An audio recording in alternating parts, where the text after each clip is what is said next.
ఇక డాక్టర్ గారు సుజాత్తో అక్షయ శేఖర్ కు పుట్టిన కూతురు అని నిరూపిస్తాను అని చెప్పేసి ఫోన్ పెట్టగానే వెంటనే సుజాత చాలా హ్యాపీగా అవని దగ్గరికి వెళ్లి అవని అంతా విన్నావు కదా, రేపు అనుకున్నది అనుకున్నట్టు జరిగితే నీ సమస్యలన్నీ తీరిపోతాయి అని సుజాత చెప్తున్నా కూడా అవని మాత్రం చాలా డల్ గా కనిపిస్తుంది.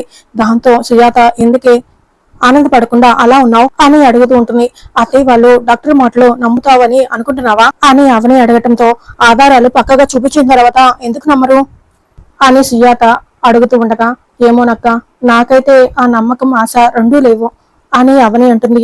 ఏమోనే, నాకైతే రేపు అమ్మవారు అద్భుతం చేయబోతుందని నాకు అనిపిస్తుంది అని సుజాత అంటూ ఉంటుంది. ఇక తర్వాత మార్నింగ్ అవుతుంది. చాలా గ్రాండ్ గా అంగరంగ వైభవంగా అమ్మవారి ఉత్సవాలు మొదలవుతాయి. ఒక పక్క వేదవతి ఫ్లెక్సీ వేసి దసరా ఉత్సవాలు అమ్మవారికి జరుగుతున్నాయని రాసి ఉంటే, మరో పక్క అవని ఫ్లెక్సీ వేసి ఉంటుంది. అలా పోటాపోటీగా ఇద్దరు ఫోటోలు ఎదురెదురుగా ఊరి జనం అలంకరించి పెడతారు. ఇక ఊరి జనం అంతా కూడా అమ్మవారి ఉత్సవాలకి చాలా హ్యాపీగా రావడంతో అందరూ దండం పెట్టుకోండి అని చెప్పేసి అంటూ, అయ్యా అమ్మవారి దగ్గరికి ఊర్లో ఉన్న అన్నపూర్ణాదేవి విగ్రహం తీసుకొస్తారని చెప్పారు కదా, మరి ఇంకా రాలేదేంటయ్యా అని పూజారి గారు అడుగుతూ ఉండగా, అమ్మవారిని తీసుకురావడానికి మన వాళ్ళు వెళ్లారు పూజారి గారు, అమ్మవారు వచ్చేస్తారు అని చెప్తూ ఉండగానే అంతలో సుజాత అవని ఇద్దరు చాలా హ్యాపీగా అన్నపూర్ణాదేవి విగ్రహం తీసుకుని వస్తూ ఉండగా వాళ్ళిద్దరిని పూలు వేస్తూ లోపలికి ఆహ్వానిస్తూ ఉంటారు. ఇక అన్నపూర్ణాదేవి విగ్రహాన్ని తీసుకొచ్చి అమ్మవారి ముందు పెట్టగానే, అమ్మ అవని, ఈ అన్నపూర్ణాదేవి మీ కుటుంబంలోకి ఎలా చేరిందో,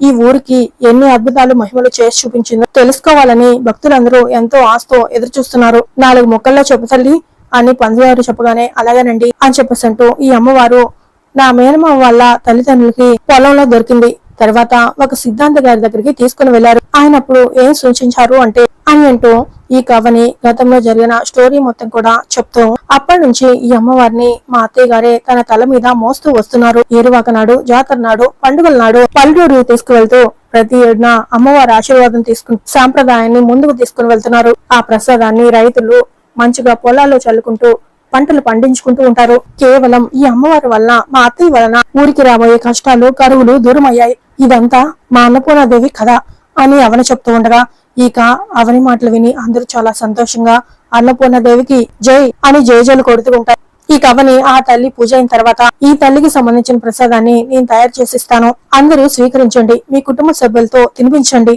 అందరికీ మంచి జరుగుతుంది అని అవని చెప్తూ ఉంటుంది.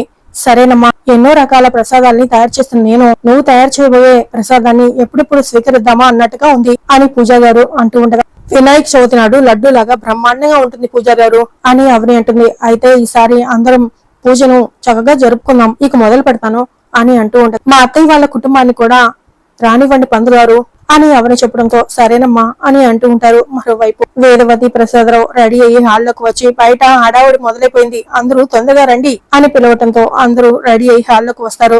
ఇక పెద్దరాజు, ఏంట్రా బాబు అందరూ డబ్బులకి తెగ ఇబ్బంది పడిపోతుంటే నువ్వు మాత్రం కొత్త బట్టలతో కలకల్లాడిపోతున్నావు అని పెద్దరాజు కిట్టును చూస్తూ అడుగుతూ ఉంటాడు. నాలాగా నువ్వు దొంగతనాలు చేస్తే నీకు వస్తాయి కొత్త బట్టలు అని మనసులో అనుకుంటూ, అయినా నా గురించి నీకెందుకు బావా అని కిట్టు అంటూ ఉంటాడు. ఇక దాంతో పెద్దరాజు, అత్తయ్య గారు మీరు కరెక్ట్ దారిలోనే ఉన్నారు కదా అని వేదవతిని అడగటంతో, అంటే ఏంటి నీ ఉద్దేశం అని వేదవతి అరుస్తూ ఉంటుంది. అంటే మీరు నిహారిక దారిలో నడుస్తున్నారు కదా, ఏదైనా తప్పటడుగు వేస్తున్నారా అని నా అనుమానం అని పెద్దరాజు అంటూ ఉంటాడు.